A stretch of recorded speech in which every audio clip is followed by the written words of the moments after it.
This woman is Wang Qiaohui, the backbone of Chaoxin clothing store. She and her two sisters, Li Yaji and Zhao Yulan, had just earned their first pot of gold through small-scale business. They shared their joy and dreamed about the future, unaware that a crisis was quietly approaching. Soon a phone call came. A mysterious client claiming to greatly admire their original designs directly placed an order for 2,000 women's garments. The client demanded urgent delivery, offered a high price, but set unusually loose conditions. Yaji immediately sensed something was wrong. No meeting, no sample inspection, and such a large order confirmed over the phone alone. This completely defied business logic. But Qiaohui, blinded by her desire for success, was determined to seize this rare opportunity. Right after receiving the large order, workers showed up demanding a raise. This led to a fierce argument between Yaji and Qiaohui. The usually gentle Yulan resolved the conflict with a dramatic act, threatening to break up the partnership. The three sisters worked together day and night and finally completed all the garments within the deadline. A truck carried away all their hard work and hopes. However, what awaited them was not the final payment, but a court summons. The client sued them for an absurd reason: non-compliant textile labels. It was a fatal legal trap. According to the contract, they were liable for 5 times the compensation, a huge sum. This meant they would not only have to give away the 2,000 garments for free, but also lose all the store's assets. At the same time, their ally Chen Wangshu delivered even worse news. By investigating bank transaction records, he discovered that the deposit payment had come from their competitor, Shangjiang Fashion Store. Its owner, Chen Yucheng, was notorious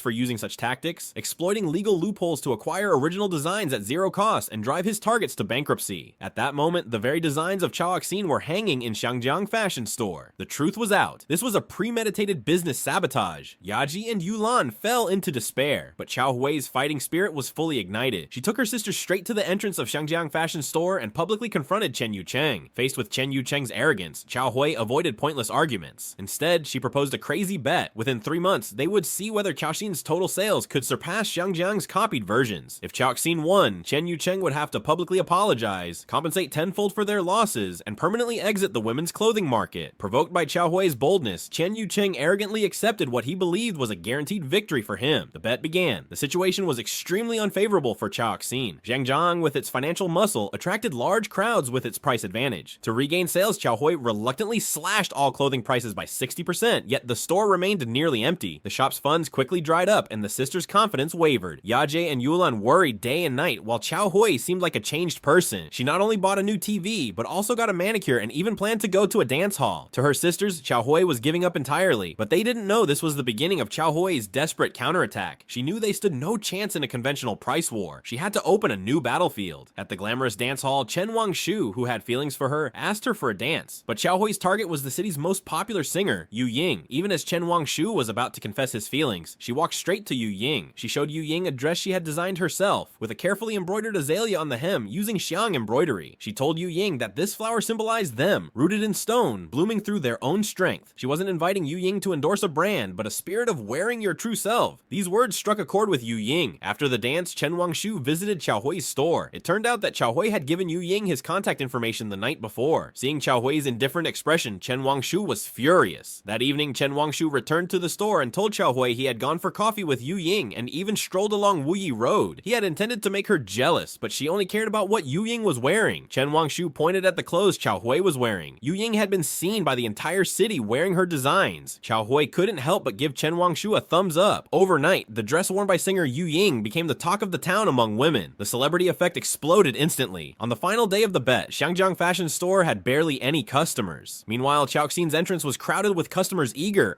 to buy the Yu Ying style dress. They didn't care about discounts. They wanted the unique design and the story behind it. Chaoxin's inventory was cleared out, and sales achieved a stunning reversal. Chen Yucheng lost. In full public view, he fulfilled the bet, parading through the streets in women's clothing and becoming a laughingstock. As the dust settled, the three sisters embraced tightly. They had not only won the bet, but also won the soul of a brand.